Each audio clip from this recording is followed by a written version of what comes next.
আজকের ব্লগটা হচ্ছে পুজোর। এটা হচ্ছে বিপদে পড়লে মাকে স্মরণ করলে আমাদের বিপদ থেকে উদ্ধার করে শঙ্কর ঠাকুরের পূজা। Hello guys, welcome to my new blog.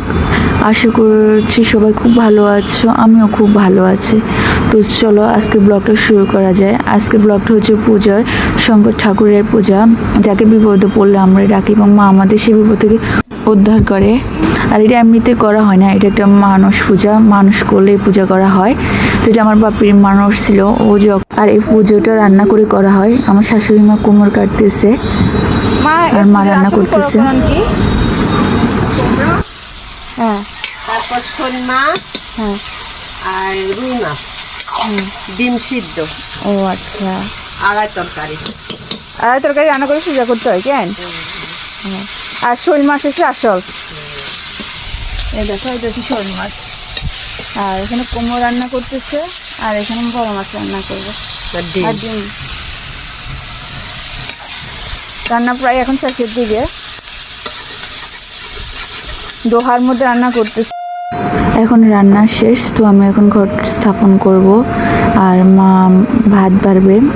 আর এই পুজোয় কলা পাতার মধ্যে ভাত বাড়তে হয়, তো মা এখন ভাত বাড়বে। তারপরে যে ডিম সিদ্ধ করা ডিম সিদ্ধগুলো দেব, তারপরে ফুল দেবে। আমাদের পুজোর সব কিছু তৈরি হয়ে গেছে, এখন পাঁচালি পরবো। পাঁচালি পরার আগে মা ভাত বাড়বে, মানে যে বতি হয় বতির জন্য। আমি তো এক বতি দিয়ে পূজা করতেছি, তাই মা একজনের জন্য ভাত বাড়বে। তো মা থালের মধ্যে নিচ্ছে একদম যত কিছু আছে রান্না করছে, আড়াই তরকারি নেবে। এখানে কোমর, শৈল মাছ, ডিম সিদ্ধ, তারপর বড় মাছ রান্না করছে, বড় মাছ ওইটা। তারপরে হাতে ফুল, বেলাতা, তুলসী পাতা, দূর্বা নেবে। তো মা সব কিছু রান্না করে নিয়েছে, তো আমি হাতে ফুল নিয়ে নিলাম। এখন পাঁচালি পড়তে বসবো আমি। মাই বতি, তো মা সামনে মানে ভাত নিয়ে বসবে, বসে পাঁচালি শুনবে। তো এখন পাঁচালি পড়ব। জয় মা শঙ্কর ঠাকুর। সিদ্ধিদাতা গণপতি প্রথমে বন্দিয়া, দেবদেবী গণে বন্দি ভূমিতে লুটিয়া। একদিন নারায়ণ গোলক গরিতে লক্ষ্মী সহ বিরাজিত কুসুম সজ্জাতে, গুরুর করিছে সুখে চামর ভাজন, লক্ষ্মী দেবী করিতেছে শ্রীপ্রদ সেবন। হেনকালে নারদ মুনি বিনা লয় হাতে করে গুণগান করি।